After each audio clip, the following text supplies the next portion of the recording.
Adoração no contexto da educação. À medida em que a educação cristã nos revela o caráter de Deus e vamos assimilando pela mente e imprimindo no coração a imagem do único e verdadeiro Deus, Criador e Redentor, não nos resta senão adorá-lo, fazendo dessa prática um estilo de vida. Vejamos como o religioso anglicano da primeira metade do século XX, William Temple, define a adoração. Adorar é submeter toda a nossa natureza a Deus, é estimular a consciência com sua santidade, alimentar a mente com sua verdade, purificar a imaginação por sua beleza, abrir o coração ao seu amor, entregar nossa vontade ao seu propósito, tudo isso reunido em adoração. Se conhecermos o Deus verdadeiro, o que ocorre através da educação cristã, é natural que entreguemos nossa vida em suas mãos e aceitemos de bom grado o que nos for oferecido, pois reconhecemos que Deus sabe melhor do que nós o que nos convém. Conforme escreve o profeta Jeremias, no capítulo 17, verso 9, nós mesmos não somos confiáveis. Enganoso é o coração, mais do que todas as coisas, e desesperadamente corrupto. Quem o conhecerá? É bem possível que escolhamos criar uma imagem de Deus à nossa própria semelhança, um Deus que nos seja conveniente e adaptado às nossas próprias condições. Mas com isto estaremos transgredindo o segundo mandamento do Decálogo, que proíbe adorarmos ídolos e imagens falsas. A natureza divina é singular, única, sem semelhança com a natureza humana.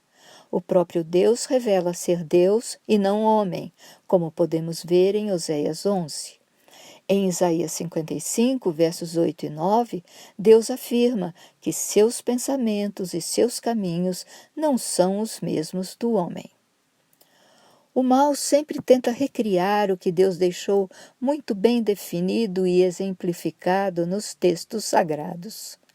Até a adoração, necessidade inata do ser humano, foi deformada pela introdução do pecado no Éden, e desde então o homem caído vê-se no risco de adorar o que não deve ou adorar a Deus de maneira imprópria.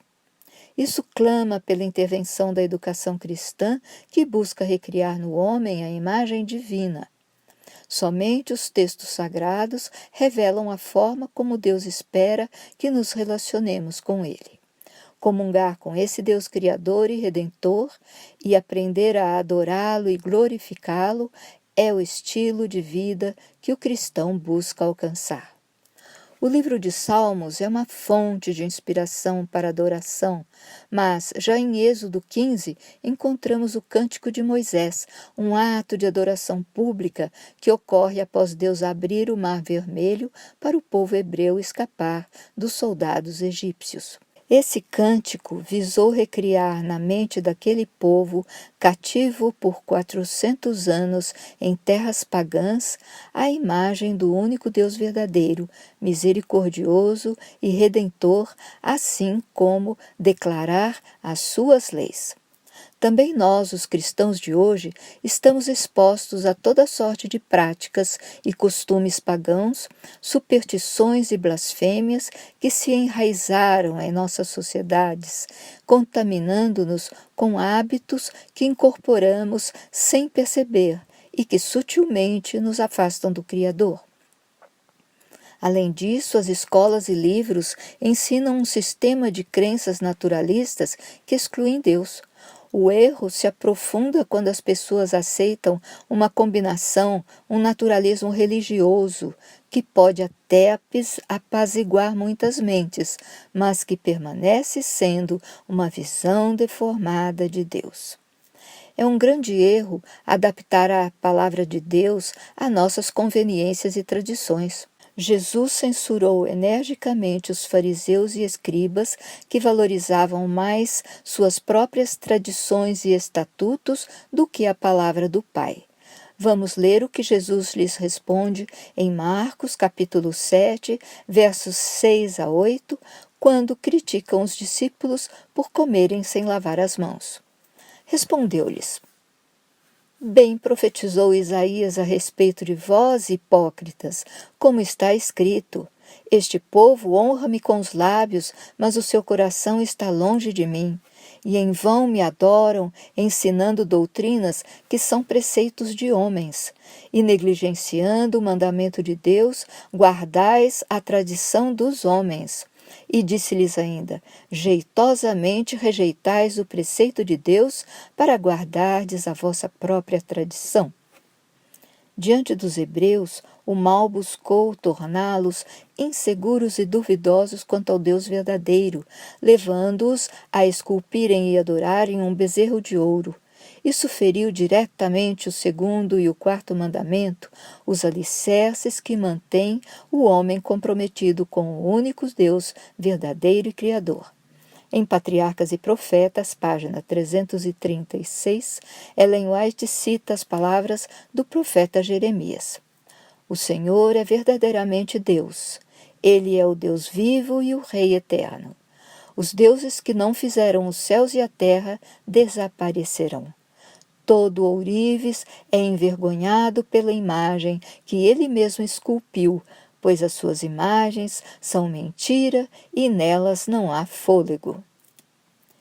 Em nossos dias, o mal permanece atuante, em regime de urgência, pretendendo engrossar as fileiras de seu exército para a batalha final do grande conflito, quando a adoração representará papel fundamental. A educação cristã visa manter o homem consciente da soberania do único Deus, e aí o entendimento sobre a adoração ganha destaque. Uma comunhão com Deus e a prática da adoração como estilo de vida manterão nossa mente e coração voltados para essa verdade. Foi assim que Daniel e seus 3 amigos encontraram forças no período do exílio em Babilônia. Seu estilo de vida manteve sua atenção fixa no Deus que os protegia e que era soberano diante de qualquer rei. Assim venceram as contrafações de Nabucodonosor, que pretendia ocupar o lugar de Deus em suas mentes e corações, tentando recriá-los e nomeá-los como se fosse o próprio Deus. Ao erigir uma estátua para que fosse adorado, aquele rei pagão nos recorda Lúcifer, o anjo que rebelou-se quando viu Miguel ser adorado como o Pai. Lúcifer queria a posição de Deus. Eva também se deixou levar pela ambição de ser como Deus. Coma e serás como Deus. A história se repete e o inimigo usa sempre as mesmas armas. A educação cristã ensina que, a partir de Cristo, o poder que o mal exercia sobre a humanidade deixou de ser um direito adquirido por Satanás para se condicionar à escolha de cada pessoa. O sangue do Cordeiro recuperou para cada homem o direito à vida eterna. Mas o mal procura manter a humanidade distante dessa verdade, estimulando as pessoas continuamente a exaltarem seu orgulho, sua ambição, seu desejo de poder, distanciando-se cada vez mais da imagem do único e verdadeiro Criador. No episódio do encontro com a samaritana, em João capítulo 4, versos 21 e 22, Jesus fala sobre a adoração, querendo ensinar que ela está além de rituais e de locais determinados e que espera de nós mais do que apenas sinceridade. Jesus espera de nós um coração ardente de amor, capaz de reconhecer o seu Criador e Salvador. Vamos ler. Disse-lhe Jesus: Mulher, crê-me que a hora vem em que nem neste monte, nem em Jerusalém adorareis o Pai. Vós adorais o que não sabeis, nós adoramos o que sabemos, porque a salvação vem dos judeus. E continua no verso 23. Mas a hora vem, e agora é, em que os verdadeiros adoradores adorarão o Pai em espírito e em verdade, porque o Pai procura a tais que assim o adorem. Deus é espírito, e importa que os seus adoradores o adorem em espírito e em verdade. O Espírito de Deus nos acompanha em todo tempo e lugar, e entregando-nos a sua ação transformadora, teremos nossa natureza restaurada e fortalecida contra os enganos e capaz de reconhecer nosso Deus verdadeiro. Como diz Ellen White em O Desejado de Todas as Nações, com a nossa natureza transformada, nossa obediência aos comandos divinos será voluntária. Na página 189, ela completa: o verdadeiro culto é o fruto da ação do Espírito Santo. Adorar em espírito e em verdade envolve nosso coração transformado e as verdades impressas em nossa mente. E o guia de estudos aponta para a necessidade de um equilíbrio entre esses fatores.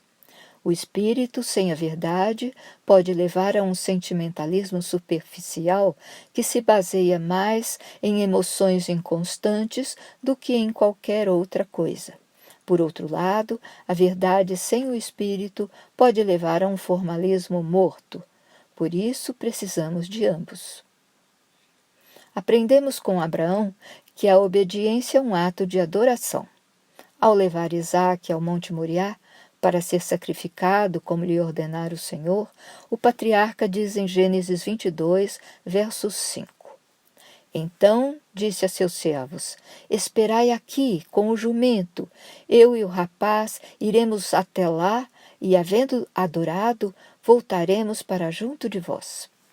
Abraão conhecia muito bem o seu Deus. Embora não compreendesse aquele comando, acreditava plenamente na promessa de que Isaque povoaria a terra.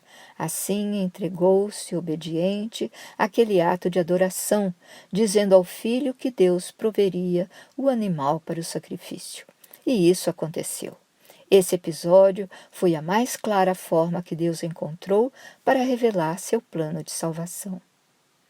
Os costumes e condições vão mudando com o passar dos séculos, mas o espírito de adoração, apresentado nos textos sagrados, deve ser mantido, uma vez que o Deus verdadeiro a ser adorado permanece o mesmo, perene e imutável. Enquanto o antigo povo hebreu adorava no tabernáculo, na chamada tenda da congregação, local de encontro com Deus, hoje adoramos não só em igrejas e lugares especiais, como em nossos lares, lembrando que, como o adorado é Deus, qualquer lugar e ocasião em que o adoremos torna-se especial e requer nossa reverência. Em Mensagens Escolhidas, volume 2, página 312, Ellen White indica que tanto no culto público como no particular, devemos nos prostrar de joelhos, demonstrando nossa dependência a Deus.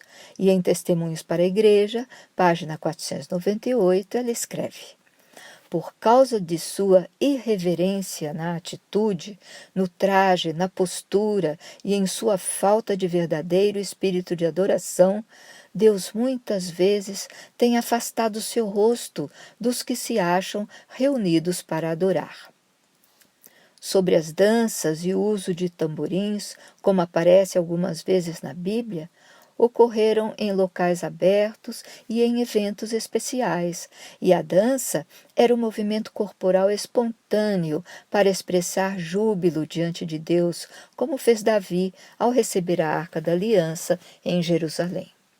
O importante é que todas as ações no ato de adoração visem destacar somente a Deus, e esse é o espírito que deve ser mantido nos cultos atuais. Os cânticos de adoração aproximavam os crentes do Deus verdadeiro ao destacar os notáveis feitos divinos, suas maravilhas e bênçãos, assim como sua justiça e rejeição pelo pecado. Como não podia deixar de ser, os cânticos incluíam a doutrina da salvação, apresentando a mensagem de esperança no Messias prometido. Não podia faltar menção ao Cristo Salvador, a figura central do santuário.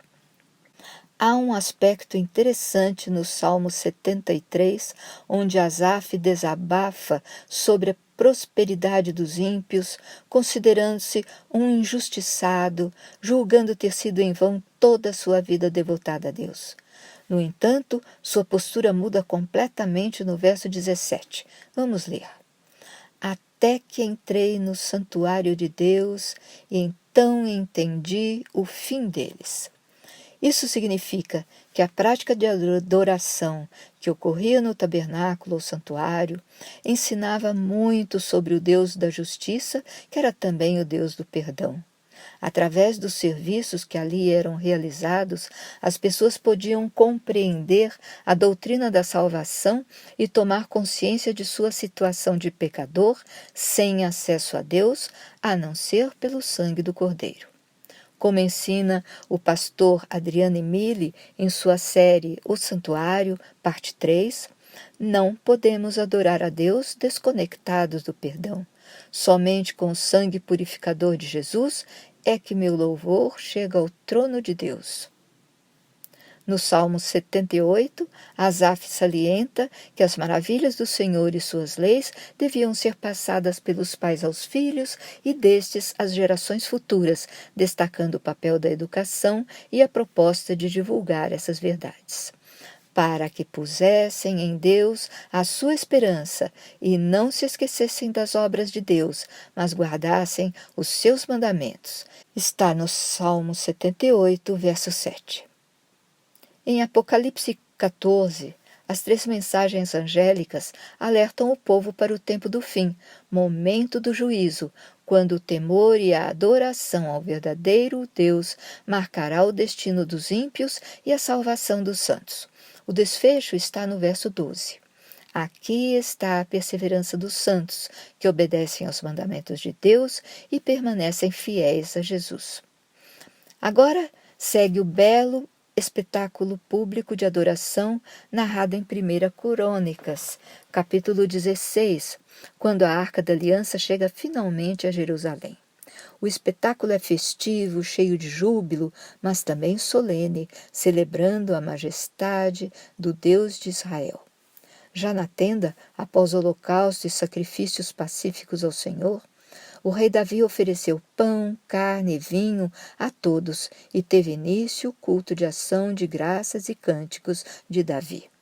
Vamos ler o verso 29, onde o salmista nos exorta a adorar o Senhor na beleza da sua santidade. O Senhor é belo, assim como a adoração verdadeira. O verdadeiro adorador, que adora em espírito e em verdade, está diante de Deus com um novo coração e, por isso, com um novo canto. É uma nova criatura porque acreditou no Cristo, Filho de Deus, e ali está, santificando-o como Senhor em seu coração. Vamos ler. Tributai ao Senhor a glória devida ao seu nome. Trazei oferendas e entrai nos seus átrios. Adorai o Senhor na beleza da sua santidade. Vamos concluir lembrando que falar de adoração no contexto da educação cristã nos remete necessariamente à doutrina do santuário, que não é apenas uma doutrina entre as outras, mas a doutrina através da qual podemos conhecer melhor todas as demais. O colorido e a dinâmica dos serviços no santuário terrestre foi a forma que Deus usou para nos expor com detalhes seu plano de salvação. Como ensina o pastor Adriano Emile na introdução de sua série O Santuário, em 2018, sem o entendimento da doutrina do santuário, ficaremos apenas com uma imagem pálida da figura de Cristo. Até a próxima semana!